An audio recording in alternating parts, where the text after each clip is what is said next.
10 మంది కన్యకలు ఉన్నారు. 2 గుంపులు ఉన్నాయి. ఒక గుంపు పేరు ఏ గుంపు అది? బుద్ధి కలిగిన కన్యకలు. రెండవ గుంపు బుద్ధి లేని కన్యకలు. బుద్ధి కలిగిన వారు ఎంతమంది? 5. బుద్ధి లేని వారు ఎంతమంది? 5. బుద్ధి కలిగిన వారు ఎందుకు బుద్ధి కలిగిన వారు అయ్యారంటే వారికి సిద్ధంలో నూనె పెట్టుకోవటం ద్వారా వారికి బుద్ధి ఉందని అక్కడ పేర్చబడింది. బుద్ధి లేని వారు ఎలాగ బుద్ధి లేని వారు అయ్యారంటే వారికి సిద్ధంలో నూనె లేదు కనుక వారికి బుద్ధి లేదు అని అక్కడ పేర్చబడిన మాట. కానీ ఇక్కడ బుద్ధి కలిగిన వారు వెళ్ళారా? బుద్ధి లేని వారు వెళ్ళారా? యేసుప్రభువు వారు వచ్చారు. పెళ్లి కుమారుడు రాబోతున్నాడు అని కేక వేసింది.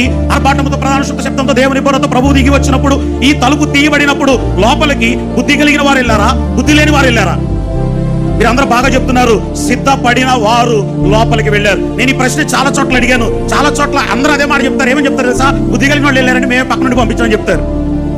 బుద్ధి కలిగిన వారు వెళ్ళలేదు, సిద్ధపడిన వారు వెళ్ళారు. ఇది బైబిల్ మిషన్ బోధ, ఇది బైబిల్ బోధ. 25వ అధ్యాయము, అందరూ మీ బైబిల్ గ్రంథములు తీయండి. మత్తయి సువార్త 25వ అధ్యాయము 10వ వచనము. వారు కొనబోచుండగా పెండ్లి కుమారుడు వచ్చెను. అప్పుడు సిద్ధపడి ఉన్న వారు అతనితో కూడా అందరూ దేవుని మహిమపడతాం. చప్పట్లు కొడుతూ దేవుని మహిమపడతాం. ఎవరు చెప్పండి? బుద్ధి కలిగిన వాళ్ళు వెళ్ళారా? బుద్ధి లేని వాళ్ళు వెళ్ళారా? సిద్ధపడిన వాళ్ళు వెళ్ళారా? సిద్ధపడి ఉన్న వారు పెండ్లి కుమారునితో కూడా పెండ్లి విందులోనికి లోపలికి పోయి